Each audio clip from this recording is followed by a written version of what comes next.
Welcome to the Plaid Sheep Oracle. This is the third in a series of conversations between two Major Arcana cards from the tarot. I laid all the cards out from one deck and let them pair off, choosing who wanted to converse with whom. And the High Priestess and the Hermit paired off. And that didn't surprise me, and the reading confirms sort of what I felt about this combination. And that we're talking about two modes of perception and attention. So we have High Priestess and Hermit, and then there's one deck for the two of them together, and then there's some advice.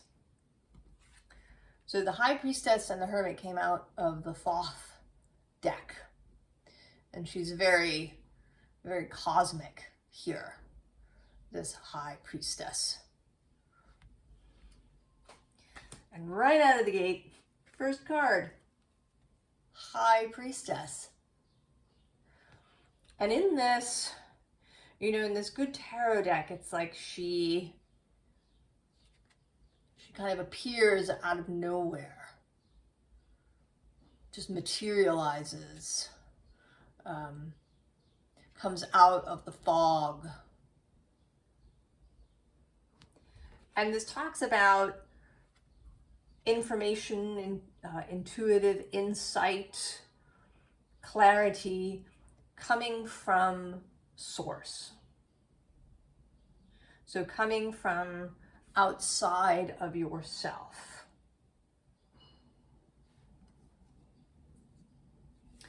Now below her is both the Three of Fire and the Queen of Fire. So this sense of taking action. But taking action when the information has come in. And also running everything through the heart and seeing how it sits with you. How does this information, this download sit with you? How does it sit with your heart, with your integrity? The bottom of the deck is the Fool. And it's not necessarily here a new beginning, but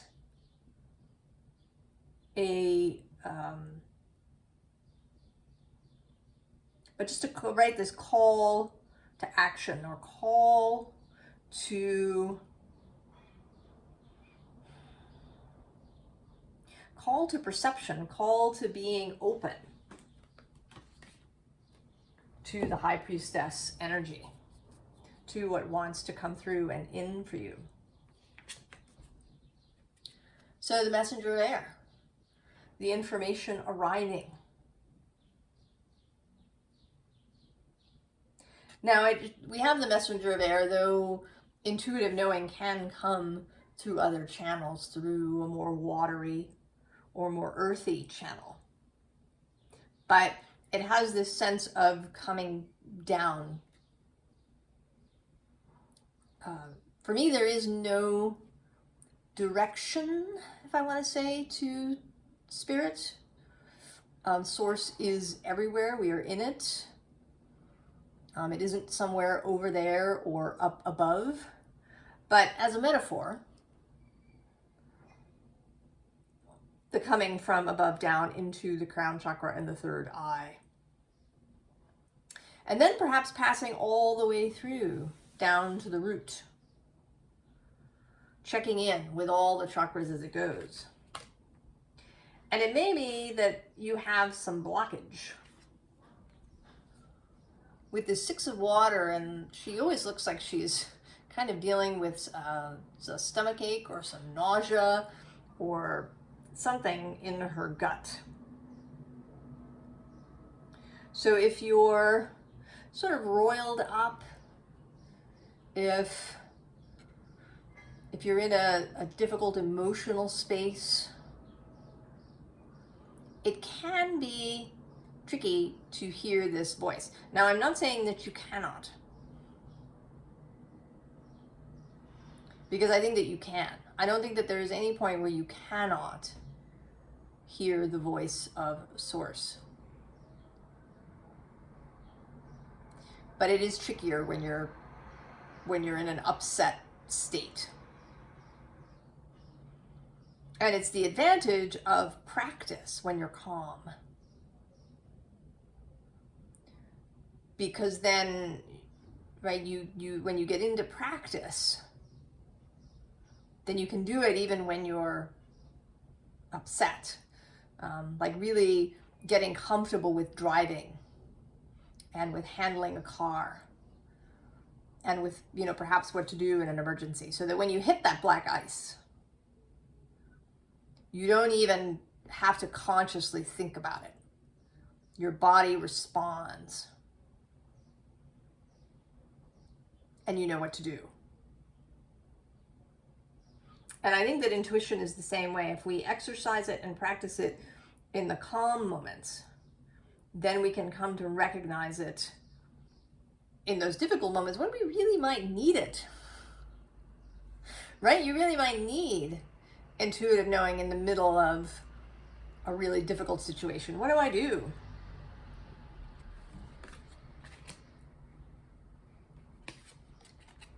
And the same with this Three of Air. This is more about mental stuff. This may also be ways that you talk yourself out of intuition, that you turn away from it. Sometimes it may be because it's saying something that you don't want to hear. That's not the right person. Oh, but I really want them.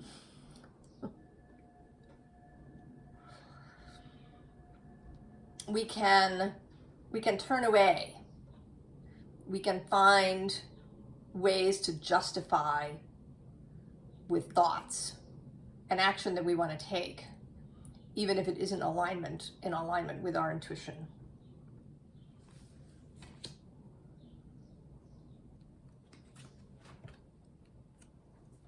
And then there is the practice, right? 9 of Fire, 9 of Wands. Right, doing the process until you are well practiced. To go along with Carrie at Scorched Earth Tarot, the 9s are mastery of their element. So mastery of inspiration and mastery of receiving this fiery knowing. We often think of the water signs, right? Cancer, Pisces, and Scorpio as, you know, very intuitive, but all the signs have their own, and fire signs have that instant intuition, the instant knowing of what to do in that moment. And we get there in part through practice.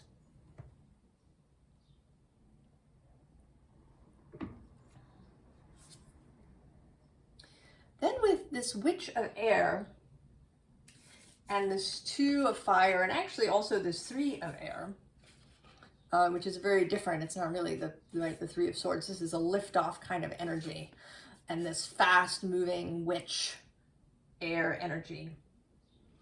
And interestingly, there's a different Messenger of Air here as well, although this is the Page in this deck rather than the Knight. But the Messenger of Air, again, there is trust and the willingness to take a risk. Because you may need to take steps without knowing the full path, right? We have both right? This 8 of water with these little turtles headed into the deep ocean. They've just been born. They don't know what's really happening, but they know that this is where they need to go. Although, right, they don't, necessarily know in their conscious minds what's going to happen next. They just know they have to move forward back into the ocean. It's their imperative. And then you with your maze. It is your imperative, our imperative as humans, to head into the maze, even when we don't know all the twists and turns that we have to pass through. So there is a risk involved and a willingness to trust that more information will be forthcoming as we head in.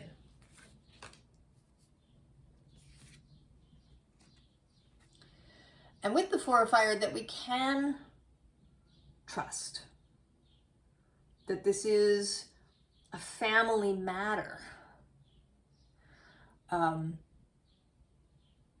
As I understand it, we don't come alone into this human incarnation or any incarnation. We come as part of a soul stream. And our little part, our little streamlet, comes out and takes this human focus. But the rest of the stream is there. Sometimes people call it the soul family. But also source, all of that non-physical guidance is there.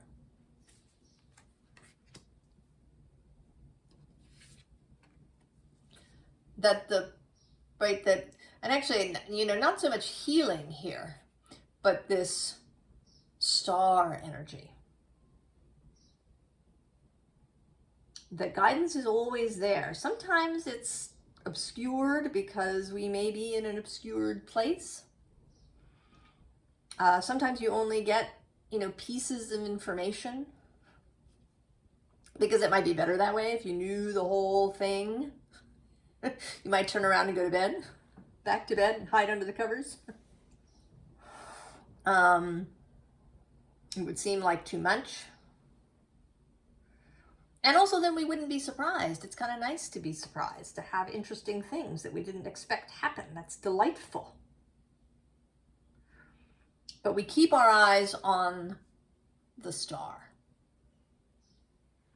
And we have, there's all of these people. We have this guidance, all of these others who know our star and help to keep us on course.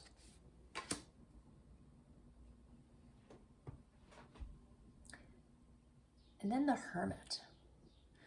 And this is a whole other view. This is about internal knowing. And also, interestingly, well, maybe not interestingly, it's also about others, relationship. The Hermit here is associated with Virgo, which is a sign associated with service, with being of service, and with worldly things, earthy, worldly things. In my lexicon, Taurus is the earth, the soil, the clay, and then Virgo makes the bricks. All right, with Virgo's particularity and attention to detail and sort of Mercury, intellectual capacity, and then Capricorn takes the bricks and builds something. And I really enjoy this Hermit card because he's holding the lantern low. It's not just about following his star, right? Sometimes the Hermit is holding the lantern out, following his star. It's also about sharing that star. About allowing your light to help illuminate others along the way. And to guide them out, you know, this is Cerberus down here, the three-headed dog who guarded the underworld. So as the hermit, you spend time, you go inward. You spend time in your own underworld. And you learn stuff.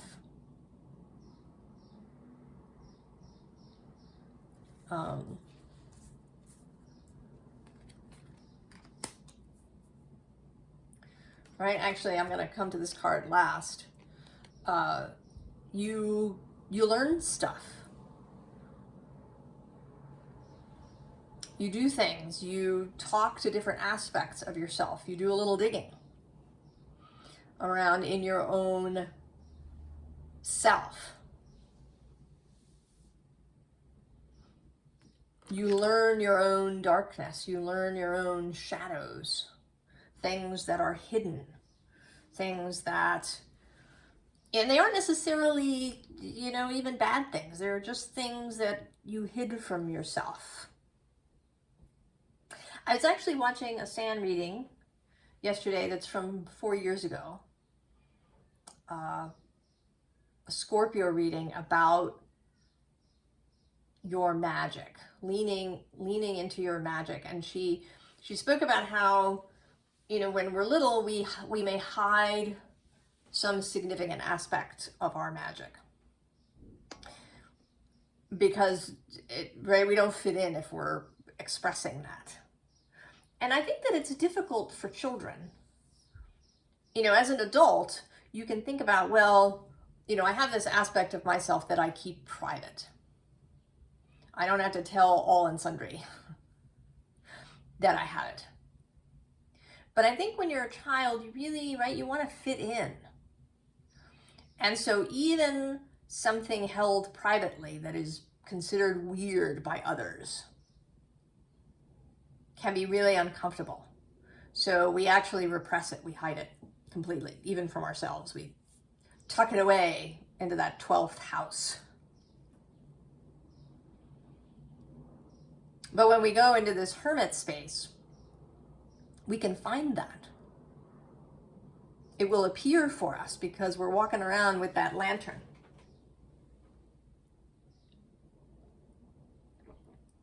It is a light for different things to see and to follow, even parts of ourselves that were hidden. I'm waiting for this signal light to know that it's safe to come out.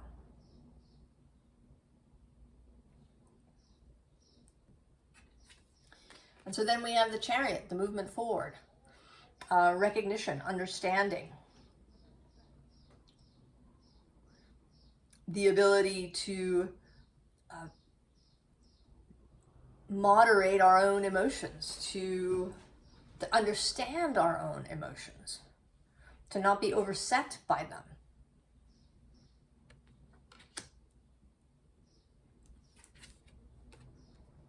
Two of Swords, the ability to know, to make choices internally, to combine head and heart. She is blindfolded here, so this is about our own knowing. And this does include your wider self. But it doesn't include kind of your fellowship, your guides, this outside space. This is really just you and your own soul and your heart and your mind coming to understanding and knowing. And then the new creation with the Page of Pentacles. And also the student energy. The Hermit there is a teacher aspect to the Hermit. Not like the Hierophant has a teacher aspect too. And that is kind of going outward.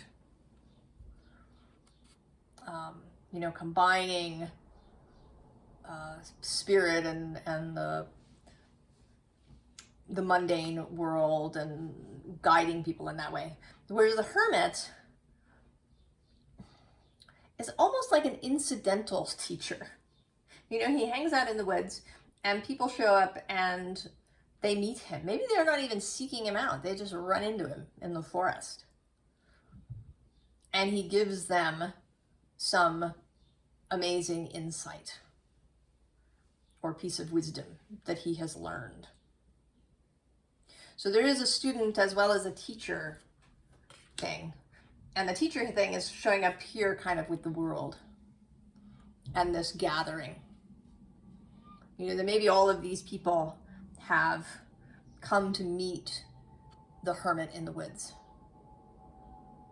And we all have that capacity to be this hermit once we've gone through all of this. We have wisdom to share with others,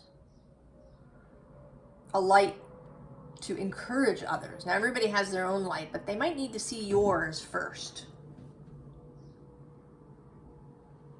to allow theirs to come out. And then we have this Lovers, this, you know, this feels deeply sort of earthy to me today, right? About the love we have for others. But there's also the Nine of Pentacles, and that solitary, self-contained energy. So that the Hermit is both inward and internal and solitary, but that he also has this external aspect where he shares his wisdom with others.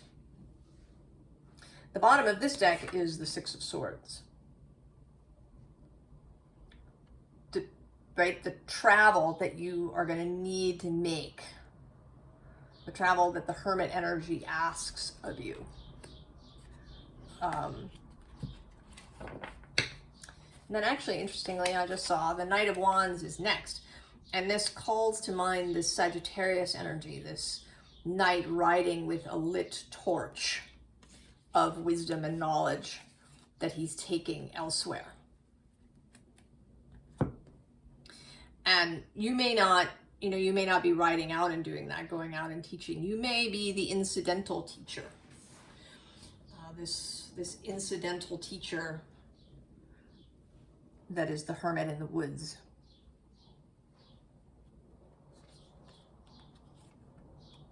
Now this card says love forgives distance, but I felt like this was more about this dragonfly and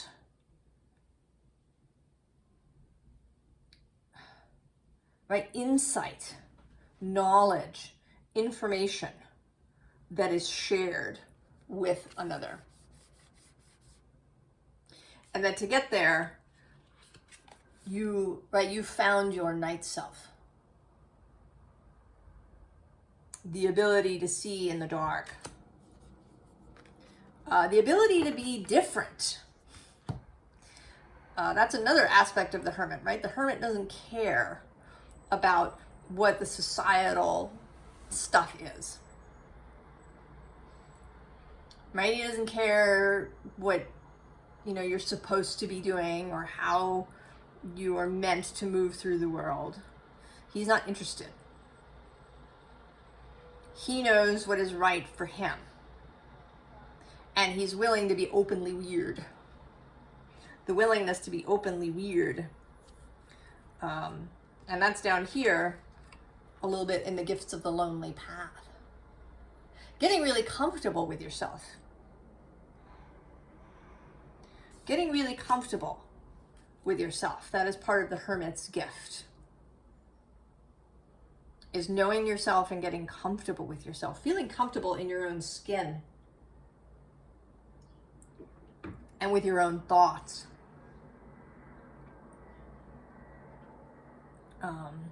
I want to sort of pull in an embodied thing here too.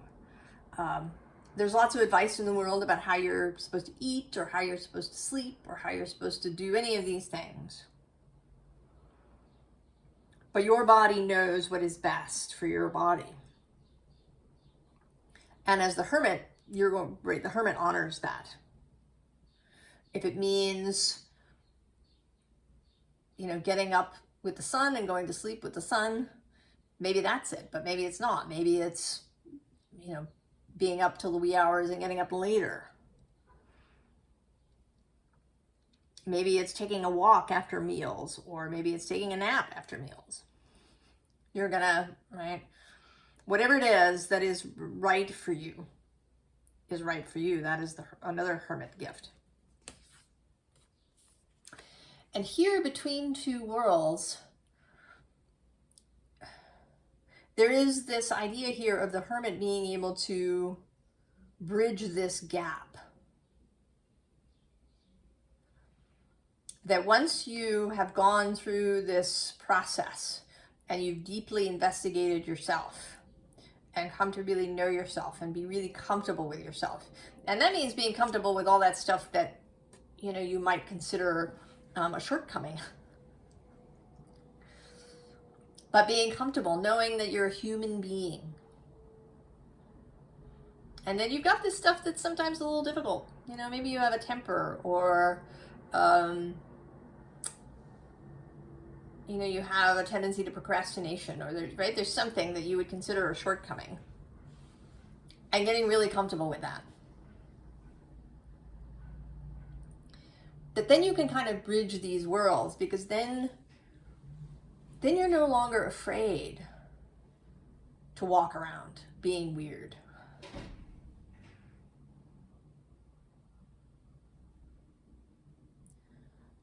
To, you know, to walk around flouting the rules.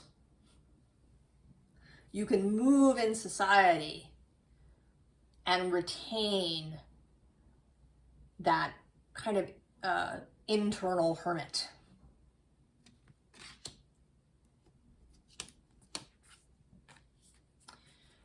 Right, and this says a time for healing, but I want to say that this is, right, this is about this internal light that you carry around with you now. This inner knowing that the hermit carries around within. And that can be really visible to people.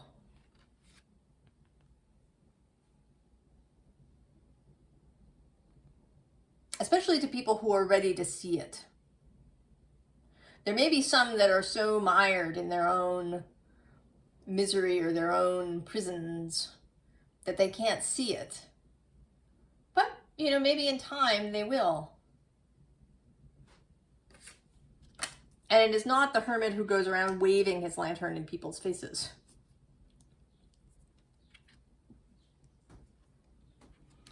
Right, with this thing that says, and is it lonelier at night, is,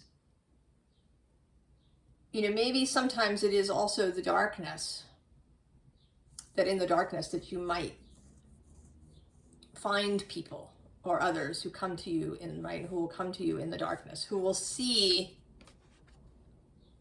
this light. Now, interestingly, a fourth card came out stuck to this last one. And it is, your truth is powerful.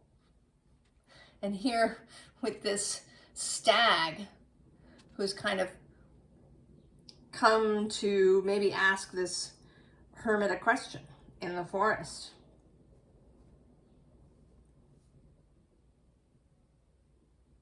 Who you are and how you are is powerful. You don't have to fit in.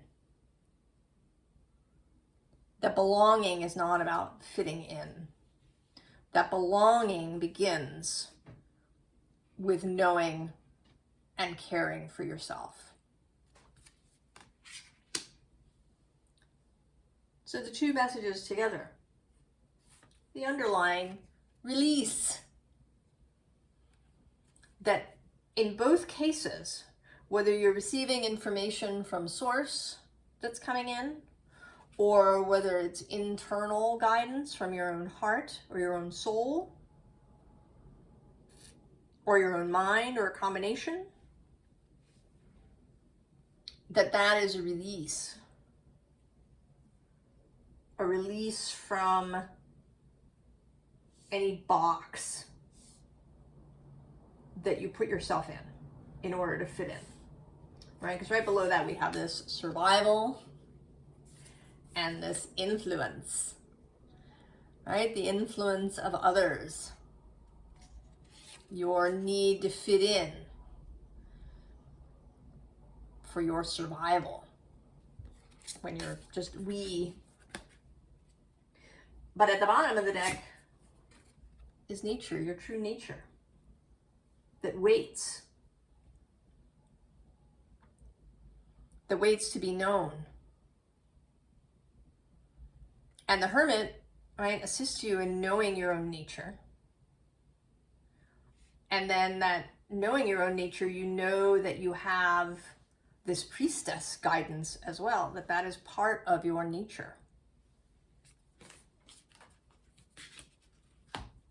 And so we have here these two cards on the outside of upheaval and isolation. And this may be, ways that you have felt, or ways that it is possible to feel, that there might be chaos, or that you might feel isolated and alone at some point in time. But between them is freedom. So that is what the Hermit and the Priestess offer. These two kinds of knowing, two kinds of perceiving, two kinds of guidance, two views of the world offer freedom.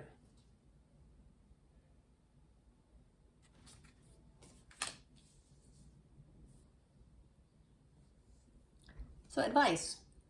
We've already had a little bit, but we have the Devil,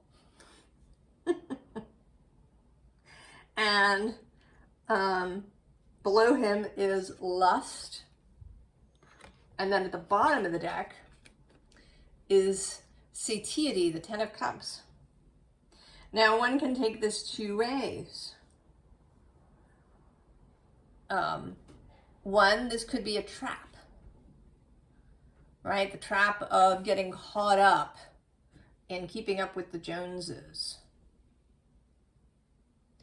in keeping up with whatever the latest thing is in your group, in creating this trap for yourself by relying on outside information, right? On human information, on what you read or see online, or what your next door neighbor is telling you, or what your family believes is true. You can get caught up in this. But the other view is of freedom, of internal, right? The Devil, Devil may care. The Devil as the adversary to the status quo. The Devil as master of the physical realm.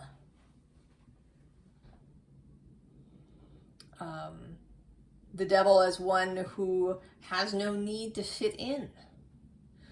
And then lust as the blossoming of true desire, or really knowing what your desires are. Really paying attention to that. And then satiety, the willingness, the openness to be satisfied, to be satiated, to have enough,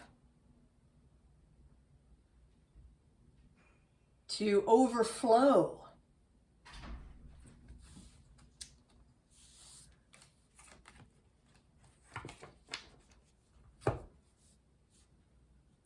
And which of those do we feel in? Well, we have love, Two of Cups. Right? We can know which we are in. We can know, right? What is the real desire?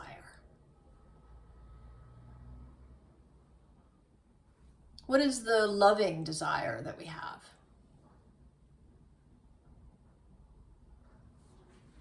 You know, we may want revenge for something in this moment. But our heart knows that, right, that's just, right, that's a desire of pain. And we can express it, right? We can write it down, we can, shout it around in our room when we're alone, or tell our best friend. But we know, right, what the loving desire is. And then the Prince of Wands actually making a little reappearance here. Although in this deck he's associated with Leo rather than Sagittarius, with this lion, this heart-centered self-regard. So knowing who you are, knowing how you're creative, knowing what your strengths are, knowing what those more difficult aspects of yourself are, and being comfortable with all of that. Being comfortable being seen to be weird, seen to be individual, without any agenda.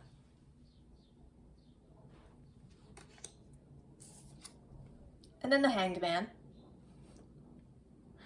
Of course, the alternative perspective.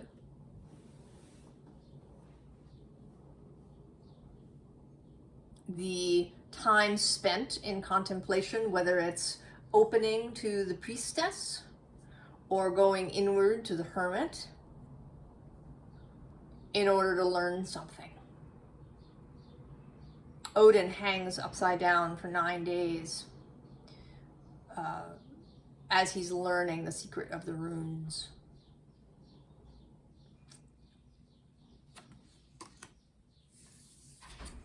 And then the Knight of Cups. Share it. Whatever it is. The Priestess doesn't really talk much about sharing, but it is an aspect, receiving this source wisdom, these downloads. We can share those, and in a loving way. Right? The Knight of Cups.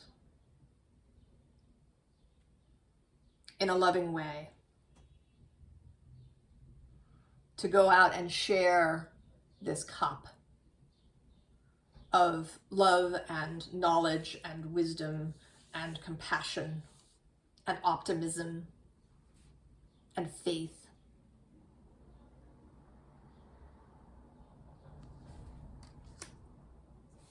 So share the knowing, share what you receive in these spaces. I hope that this is helpful to you,